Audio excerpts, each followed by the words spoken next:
Meus irmãos, eu vos saúdo com a paz do Senhor, amém? Agradeço a Deus por essa rica oportunidade, nosso pastor presidente Jair Santana, por confiar a tribuna à minha pessoa, a todos os irmãos e irmãs do Jardim Aeroporto, que Deus permaneça vos abençoando em nome de Jesus, mas Deus tem uma palavra para o meu e para o teu coração. Nesta noite, você que adentrou por essas portas, tenha certeza que Deus ele vai alcançar o objetivo dele, que é tocar no teu coração nesta noite. Então, eu vos convido a abrir a Bíblia, obrigado, no Evangelho de Marcos, capítulo de número 9 e versículo de número 24, 2023 pela fé. E nós que entramos aqui, nós precisamos exercitar a nossa fé. A nossa fé, ela tem que ser uma fé que não se abala, uma fé que por mais circunstâncias adversas que nós venhamos a viver, nós não podemos perdê-la. A dificuldade ela vem, a adversidade ela vem, mas a fé no Senhor, ela tem que permanecer a todo o momento. Marcos capítulo 9, versículo de número 24, vai ter um diálogo entre Jesus e um pai. O desespero de um pai acerca do seu filho. E aí, a palavra do Senhor vai dizer, e logo o pai do menino, clamando com lágrimas, ele está em desespero, disse, eu creio, Senhor, ajuda na minha incredulidade. O desespero de um pai acerca do seu filho permite ele, depois de uma frustração. Tem muitas pessoas frustradas aqui, nessa passagem que eu acabei de ler. O pai está frustrado porque ele levou o seu filho aos discípulos e não puderam fazer nada. Os discípulos estão frustrados porque ao orar para esse menino, também não acontece nada. E uma multidão esperando, vendo o que é que pode ser feito, de que forma pode ser trabalhada essa situação. E é sobre isso que eu prego nesta noite.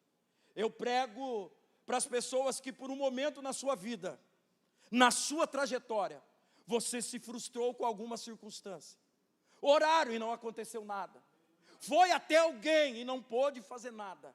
Mas nessa noite eu tenho uma palavra para você. Deus vai te ajudar nessa dificuldade, nessa adversidade que vai se levantar. Para nós termos uma compreensão melhor, para nós entendermos a frustração dos discípulos, no Evangelho de Lucas, no capítulo de número 9, versículo de número 37, Jesus vai discorrer essa mesma história. Vai falar de um jovem que é atormentado, que é perseguido por demônios. E nós vamos ver que Lucas ele dá um panorama tão geral das circunstâncias, porque ele vai falar da transfiguração, ele vai falar de Jesus no monte, ele vai falar da eleição dos 70, dos 12, vai dar o poder a eles, Jesus dando poder a eles. Então, no Evangelho de Lucas, Lucas vai dar uma panorama totalmente geral desse assunto. Enquanto nós olhamos no livro de Marcos, no Evangelho de Marcos, nós vamos ver Jesus falando diretamente com o Pai. Ele está associando essa circunstância e Jesus está falando diretamente com o Pai. Agora, Mateus 17, Jesus vai falar com seus discípulos, no versículo de número 20. Então você vê que cada evangelho vai tratar de um ângulo, de um posicionamento. Mas o que eu acho mais interessante é que Jesus está tratando com todo mundo. Está tratando com o pai, está tratando com o filho, está tratando com o discípulo e está tratando com a multidão. E isso é importante para nós, como somos tratados por Jesus. Porque Jesus tem um intuito só, Ele tem um objetivo só. Ele quer te ensinar, Ele quer te instruir, Ele quer fazer com que o nome dEle seja aceso dentro do seu coração e você passe a acreditar cada vez mais no poder que emana dEle. Então, quando nós olhamos para essa história, parece que a frustração toma conta de todo mundo. E para nós entendermos no Evangelho de Lucas, os discípulos estão duplamente frustrados, porque Jesus vai acalmar a tempestade.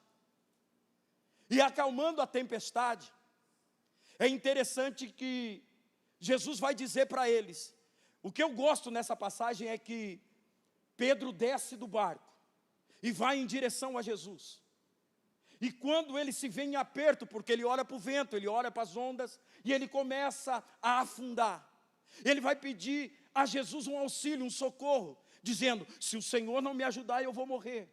E a Bíblia vai dizer que o Senhor Jesus estende a mão, e estendendo a mão, a Bíblia vai dizer que eles voltam para o barco. Eu aprendo uma lição aqui. Não é porque que eu estou com Jesus voltando para o barco que Jesus vai acalmar a tempestade. É interessante a gente frisar que a tempestade só se acalma quando Jesus e Pedro entram dentro do barco. Ou seja, a lição que eu quero passar para vocês aqui nessa noite é: no meio da adversidade, no meio da tempestade, Jesus não vai parar porque você está nela. Jesus, ele vai passar juntamente com você e vai dizer: eu vou levar para o barco e lá eu acalmo a tempestade.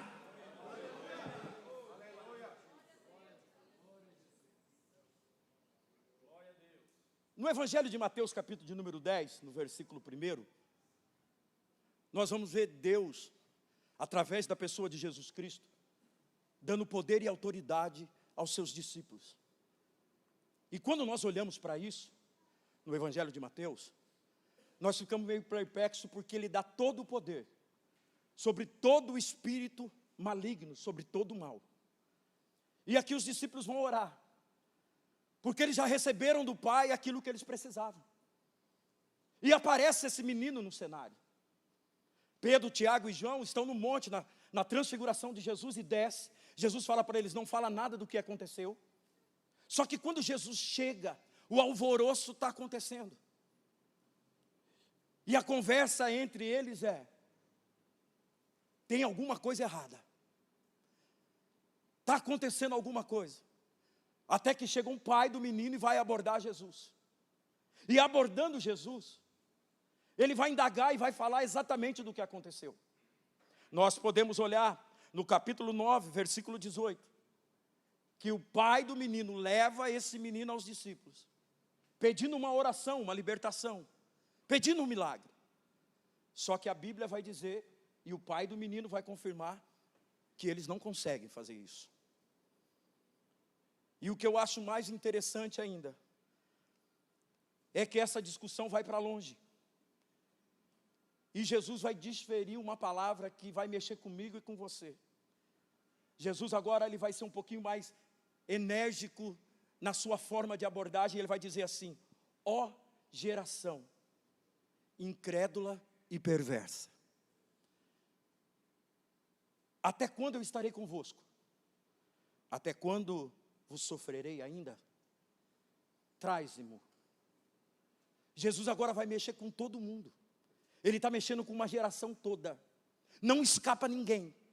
Nem discípulo, nem pai, nem filho, nem escribas, nem fariseus, nem a multidão. Jesus está falando para uma geração agora. E o objetivo de Jesus é ensinar essa geração. E quando nós olhamos para a Bíblia, nós vamos ver que Jesus parece que está dizendo palavras duras, mas ele está dizendo assim: ó geração incrédula. Ele está dizendo assim: vocês não têm fé? Vocês não acreditam? Vocês acham que eu não posso fazer nada? E quando ele fala, ó geração perversa, ele está dizendo assim, para aquela geração, que era uma geração desdeixada, era uma geração que não tinha compromisso, era uma geração que não tinha uma firmeza nos seus atos. Então Jesus está dizendo: além de vocês não terem fé, vocês andam de qualquer jeito, vocês fazem do jeito de vocês. E aquilo aí parece mexer, movimentar, e aquilo ali parece que vai causar algo no coração de um pai. E quando esse pai leva esse menino, Jesus vai dizer para ele que, quanto tempo ocorre isso? Ele vai falar desde a infância. Faz muito tempo que isso acontece. E muitas vezes é lançado no fogo, na água. Num dos evangelhos vai dizer que ele convulsionava. E o que eu acho sensato é o desespero do pai em jogar a responsabilidade para Jesus e Jesus devolver para ele. Porque Jesus vai dizer para o pai: se tu podes crer, tudo é possível ao que crê. O pai está levando o filho para Jesus, e Jesus está dizendo: eu só posso fazer alguma coisa se você acreditar. Eu só posso fazer alguma coisa se você entender que eu posso curar. É uma via de mão dupla. Não é simplesmente chegar para Jesus e dizer: faz. Jesus vai dizer para você: mas você acredita que eu faço? Não é simplesmente chegar e falar: Jesus, muda a história. Mas você acredita que Jesus muda? É aonde mexe com toda a estrutura desse pai. Por que vai mexer? Aí é o versículo onde nós acabamos de ler. E logo o pai do menino clamando, chorando. Agora está doendo na alma do pai. Talvez há uma indagação dentro do coração do pai: será que o meu filho está assim porque eu não tenho fé? Será que o meu filho está assim porque eu me enquadro nessa palavra que o mestre disse: ó geração perversa e incrédula? Será que eu sou um pai desdeixado? Será que a minha fé não alcança um milagre que eu preciso? Será que não vai acontecer aquilo que eu espero que aconteça? E aí, ele diz: eu creio, mas me ajuda na minha incredulidade. É para dar um nó na nossa cabeça. Ele crê ou não crê? Ele quer ajuda ou ele não quer? Ele precisa de algo ou ele não precisa? Ele chega diante de Jesus, Jesus está dizendo para ele assim: se tu podes crer, tudo é possível ao que crê.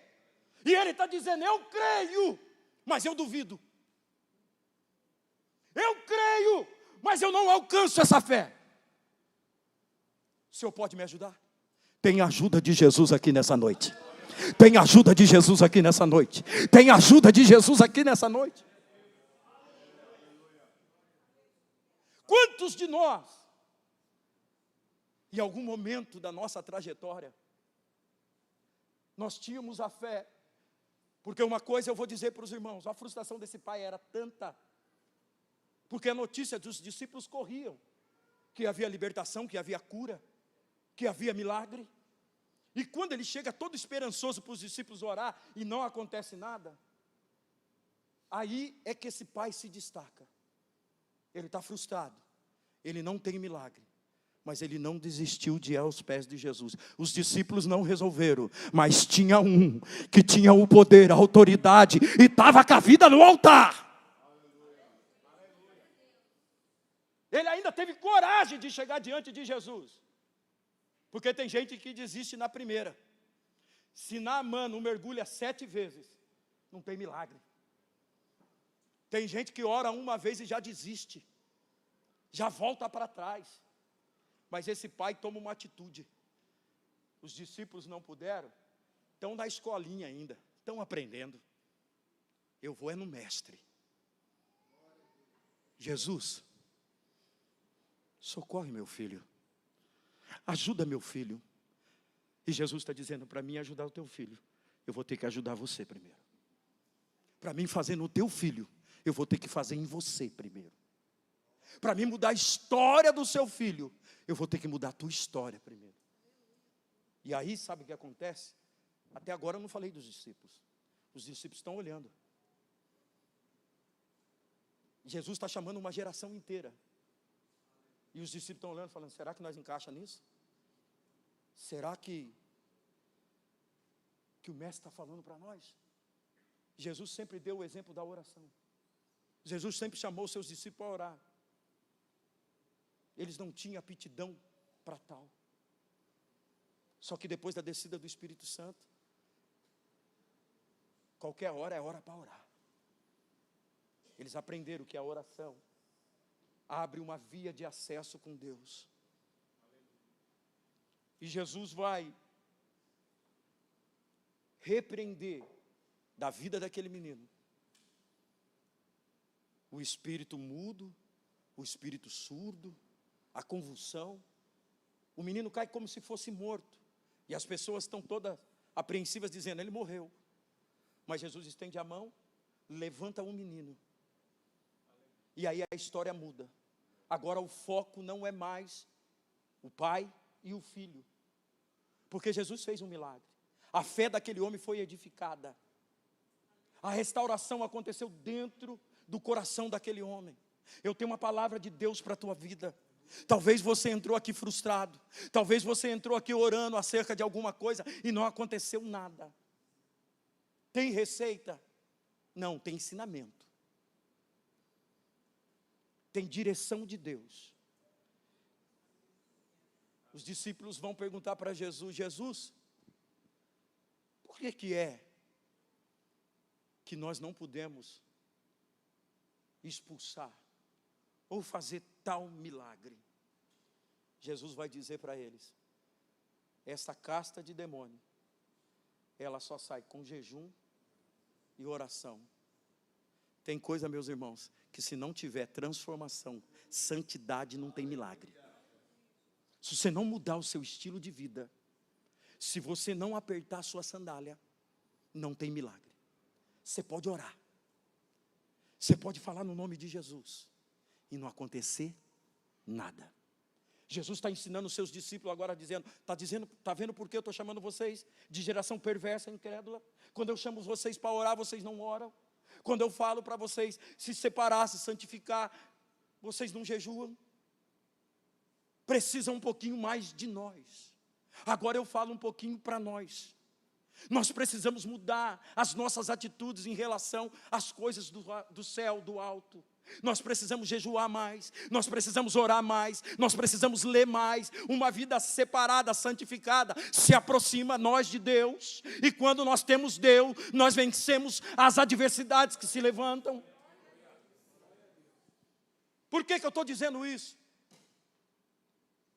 Porque a Bíblia está nos relatando que se porventura o Filho do Homem vier à terra, achará fé. E a Bíblia vai dizer que sem fé é impossível agradar a Deus. Quantas pessoas estão desagradando a Deus por não ter fé?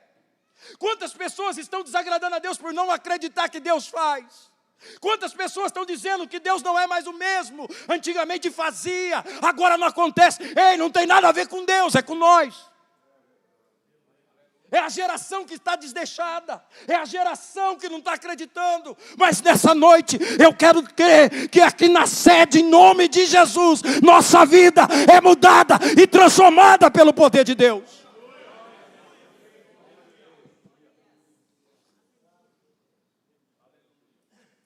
Jesus mexe com a estrutura de todo mundo e vai mexer com a nossa também. Porque boas palavras são pregadas. Homens de Deus fazem oração, ou orações, e parece que nada está acontecendo. E aí a gente se frustra. E o que eu acho fantástico em Jesus, é que Jesus está dizendo, eu faço a minha parte. Vocês têm que fazer as suas. Qual que é a nossa parte, irmão? Acreditar. Milagre quem faz é Deus. Nós precisamos acreditar. Você está com um problema, acredita que Deus pode mudar tudo. Ou Ele vai dar sabedoria para você resolver. Se você está com adversidade, creia. Jesus ainda cura. Jesus ainda liberta, Ele transforma. Mas e para mim acreditar? Pede ajuda. Fala para Deus te dar o dom da fé. Fala para Deus acrescentar a sua fé. Fala para Deus mudar a convicção que você tem acerca do problema que você está enfrentando. E quando a gente olha para a Bíblia, nós vamos ver Deus mudando o conceito dos discípulos. Os discípulos entendem que eles precisam de uma mudança, que eles precisam de uma aproximação com Jesus e de uma vida intensa com o Pai. Você vai ver uma multidão sendo confrontada por Jesus Cristo, dizendo, ei, vocês cobram, mas vocês não fazem. Vocês apertam, mas não podem ser apertados. E você vai ver um pai que chega incrédulo com um problema e sai feliz, crente, acreditando, com seu filho curado. Eu posso ser profeta para a tua vida hoje e dizer que o problema que você chegou aqui hoje, você vai sair daqui solucionando ele, porque Jesus, ele está na casa, e quando Jesus está na casa, milagre acontece. E eu creio que Jesus faz. Já dei o meu beijinho na flor. Pastor, eu posso pôr a igreja de pé? Meus irmãos, coloquemos-nos em pés ou sobre os seus pés.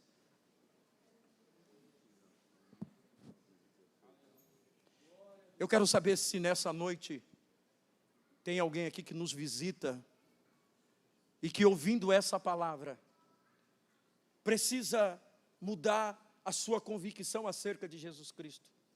Talvez você já foi da igreja, talvez você participou dos grupos da igreja, mas a sua fé fracassou.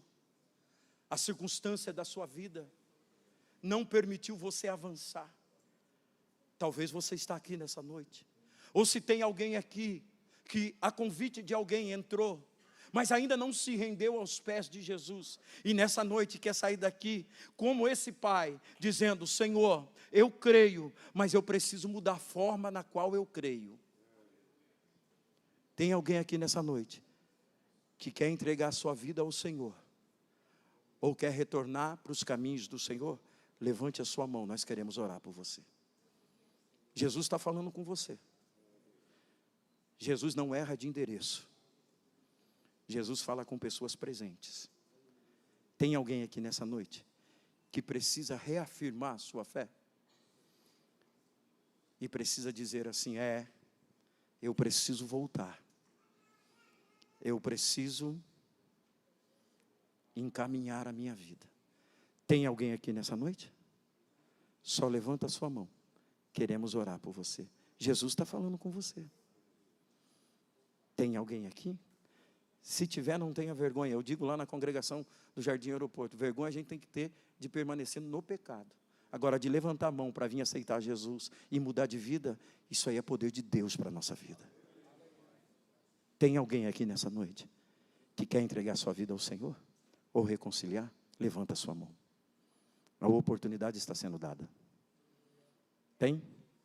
Quero crer que todos são salvos, lavados e remidos no sangue do Senhor. Quero louvar a Deus. Vamos orar em nome de Jesus?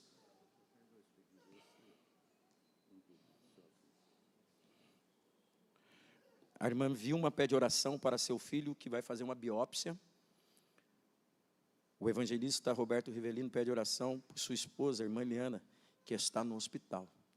Quem acredita que Jesus cura? Quem acredita que Jesus faz milagre? Então nós vamos orar agora crendo em nome do Senhor Jesus Cristo. Pai, nós apresentamos a tua igreja nas tuas mãos e apresentamos esses pedidos de oração, Senhor. E eu quero pedir ao Senhor, ó Deus, vai de encontro agora aos hospitais, vai de encontro, meu Pai, a essas vidas, vai de encontro, Senhor, a cada problema, meu Deus, a cada problema de saúde, a cada adversidade, que o Senhor, meu Deus, restaure a saúde, que o Senhor repreenda todo mal, Senhor, repreenda, meu Pai, todo espírito maligno e dá vitória, meu Deus, para o seu povo, meu Pai, dá vitória para a tua igreja, entra com a tua mão sanadora. Papai, eu creio no teu nome. Nós temos uma igreja aqui, ó Pai, que está orando, acreditando que o Senhor é Deus e não mudou. Meu Pai, então faz o milagre em nome do Senhor Jesus Cristo. Assim eu oro e te agradeço. Amém.